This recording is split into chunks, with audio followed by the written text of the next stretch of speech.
జగన్ బాబు గారు ఓట్లేసేదాకా ఒక మాట అన్నాడు, ఓట్లేసినాక మమ్మల్ని పట్టించుకోవట్లేదు. చాలీ జీతాలతో మేము బాధపడుతున్నాం. మీరు గవర్నమెంట్ ఎంప్లాయీస్ అని చెప్పేసి మాకు పథకాలన్నీ తీసాడు. రోజు రోజుకి ఇంత పెద్ద ఎత్తున ఆందోళన చేస్తున్నప్పటికీ ప్రభుత్వం ఏం పట్టించుకోవటం లేదు. మెరుగుపరచకుండా పూర్తిగా అడుగంటే పోయే విధంగా ఈ రాష్ట్ర ప్రభుత్వం ప్రవర్తిస్తుంది. మంత్రులు కానీ, ఎమ్మెల్యేలు కానీ, ముఖ్యమంత్రులు కానీ ఎవరైనా సరే మమ్మల్ని అసలు చీప్గా చూస్తున్నారండి. మన ఆంధ్రప్రదేశ్ ప్రజల దౌర్భాగ్యం ఏంటంటే, కానీ నిరంతర వైఖరి ఏంటంటే ఆయనకి ఏంటంటే కక్షపూర రాజకీయాలు. కాంట్రాక్ట్గా పనిచేస్తున్నాం వైఎస్ఆర్ కాలనీలో. మేము 41 మంది ఉన్నామండి. మా గురించి పట్టించుకునే వాళ్ళు లేరు. మాకు 15,000 కూడా నెల కరెక్ట్గా పడట్లేదు. మాకు అందరిలాగా 26,000 రావాలని చెప్పి మేము అడుగుతున్నామండి జగన్ బాబుని. జగన్ బాబు గారు ఓట్లేసేదాకా ఒక మాట అన్నాడు, ఓట్లేసినాక మమ్మల్ని పట్టించుకోవట్లేదు. వైఎస్ఆర్ కాలనీ అన్నాడే కానీ వైఎస్ఆర్ కాలనీలో ఎవరు చచ్చిపోయినా ఎవరు చేసినా మేము వెళ్ళి సేవలు చేయాలి. కానీ మా గురించి అసలు మంత్రులు కానీ, ఎమ్మెల్యేలు కానీ, ముఖ్యమంత్రులు కానీ ఎవరైనా సరే మమ్మల్ని అసలు చీప్గా చూస్తున్నారండి. మున్సిపాలిటీ వాళ్ళు అంటే మమ్మల్ని మేము చెత్త ఎలాగే ఎత్తుతున్నామో అలాగనే మమ్మల్ని చెత్తలాగా చేస్తున్నారండి. మాకు ఏ పథకాలు రావట్లేదండి. మౌడు చచ్చిపోయిన మొండ మోసిన వాళ్ళకి రావట్లే.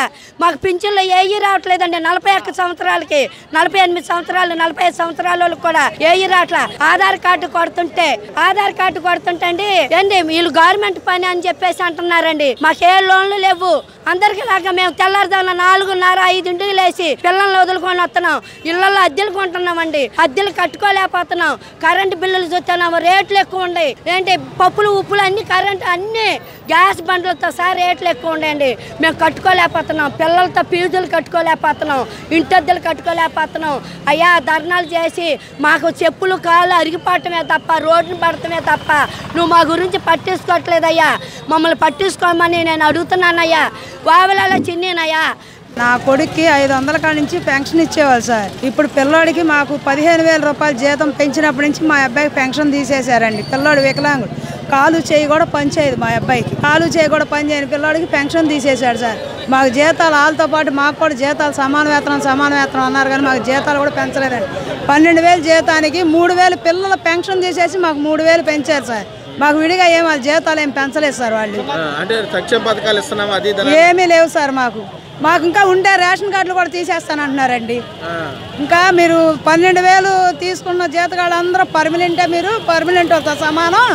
అందుకని మీకు పెన్షన్లు కూడా తీస్తారు. అదే మాకు చాలా బాధగా ఉందండి. మాకు జీతాలు పెంచమని మేము ధర్నా చేసి జీతాలు పెంచట్లేదు. పెంచుతాం అన్నారు, పెంచట్లేదు సార్. మేము రేకుల చెట్లు ఉన్నాం సార్. 4,000 రూపాయలు సార్ మా ఇంటి అద్దె. మాకు వచ్చే జీతం ఎంత? మేము అద్దెలు కట్టుకునేదంతా 13,000 రూపాయలు, 15,000 రూపాయల జీతానికి మేము ఇంటి అద్దెలు పిఎఫ్లు ఇవన్నీ ఎట్ట కట్టుకుంటాం సార్. జగన్మోహన్ రెడ్డి గారు అధికారంలోకి వస్తే మీకు అన్ని ఏ లోటు లేకుండా ఇంతకుముందు చేసే ప్రభుత్వం కానీ ఇప్పుడు మీకు నేను రాగానే మీకు అన్ని ఏ ఇబ్బంది లేదు, మున్సిపల్ కార్మికులు అన్ని సమస్తం న్యాయం చేస్తానని అన్నారు. ఆయన నమ్మి మేము జగనన్న అని నమ్మి ఆయన మీద నమ్మకం ఉంచుకొని మున్సిపల్ కార్మికులు అందరం ఆయన గెలిపించుకున్నాం. ఎందుకంటే ఇంతకుముందున్న అధికారంలో మమ్మల్ని చాలా ఇబ్బంది పెట్టారు. 276 జీవో తీసుకొచ్చి మమ్మల్ని చాలా ఇబ్బంది పెట్టారు. జగనన్న వస్తే మాకు న్యాయం జరిగిస్తారని చెప్పి మేము ఆయన గెలిపించుకున్నాం. అయితే ఈరోజు మున్సిపల్ కార్మికులు, విజయవాడ మున్సిపల్ కార్పొరేషన్లో అనేక సెక్షన్లాగా విడదీసేసి పాలిస్తున్నారు. పార్క్ సెక్షన్ అని ఒకటి, ఇంజనీరింగ్ సెక్షన్ అని ఒకటి, హెల్త్ సెక్షన్ అని, మలేరియా అని విభాగం చేసేసి మమ్మల్ని చాలా ఇబ్బంది పెడుతున్నారు. అందరి కష్టాన్ని గుర్తించట్లేదు. ఎవరి జీతాలు సరిపోవట్లేదు.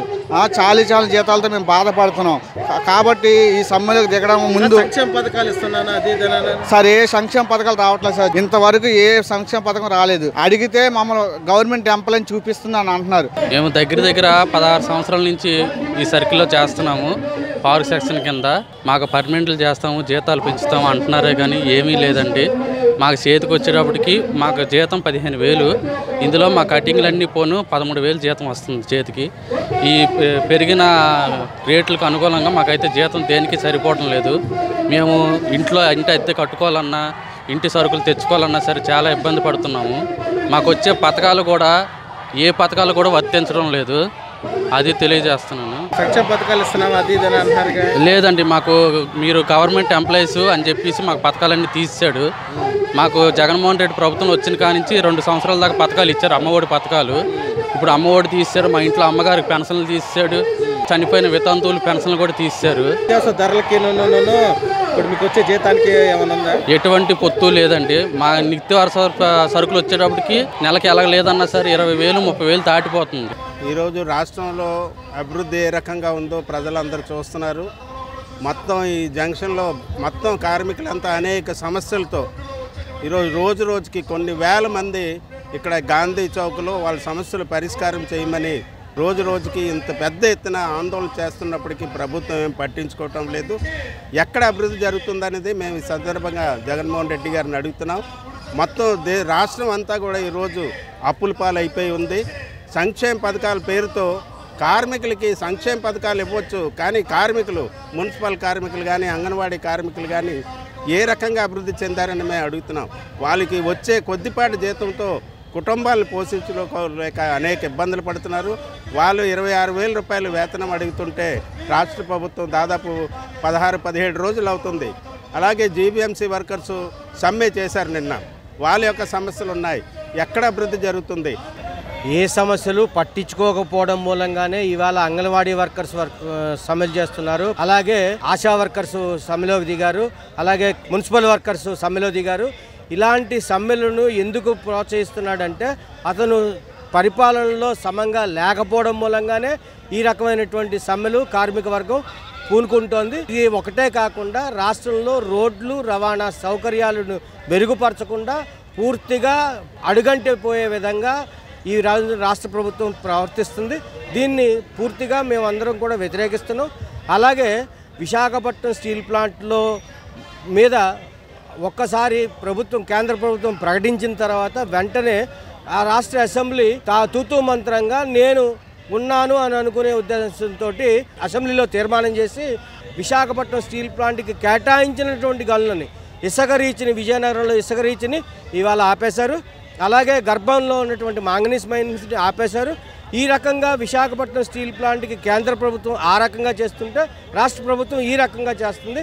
ఈ రకమైనటువంటి రాష్ట్ర ప్రభుత్వం ఉండడం మూలంగానే ఇవాళ బీజేపీ ప్రభుత్వం ఇంత త్వరగా రాష్ట్ర జిందాల్ లాంటి పరిశ్రమని విశాఖపట్నం స్టీల్ ప్లాంట్లో ప్రైవేటీకరించడం కోసం బ్లాస్ట్ ఫర్నెస్ 3ని చేయడం కోసం అయినటువంటి కార్యక్రమాన్ని వాళ్ళు శ్రీకారం చుట్టారు. 151 సీటు ఇవ్వడం జరిగింది.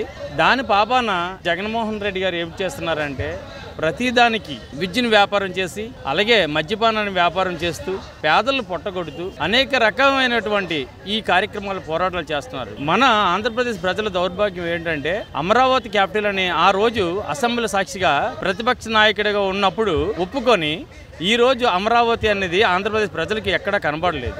తర్వాత ఏమిటంటే స్వచ్ఛందంగా రైతులు ఎవరైతే ఉన్నారో వాళ్ళు ఇచ్చిన భూమి కూడా లేదు అనేసి నానా ఇబ్బందులు పెట్టి ఈ రోజు కూడా ఒక్క కార్యక్రమాన్ని కానీ ఒక సంఘీభావం ఎలా జరుగుతుంది ఏంటని కూడా ప్రశ్నించే నాదుడు లేడు. మంత్రులు అవనియండి, ఇంకా మరొక ఎమ్మెల్యే గారు అవనియండి, స్థానిక ఇలా అవనియండి, కానీ రైతుల పక్కన పోరాడే వ్యక్తి జగన్మోహన్ రెడ్డి కాదు. కానీ నిరంతర వైఖరి ఏంటంటే ఆయనకి ఏంటంటే కక్షపూర్ రాజకీయాలు. సామాన్య వ్యక్తినండి నేను. ఈవేళ నా అబ్బాయి డిగ్రీ చేశాడు, ఎంటెక్ చేశాడు. ఈవేళ రోడ్డు మీద 10,000 రూపాయలకి బ్యాగ్ పట్టుకొని తిరుగుతున్నాడు.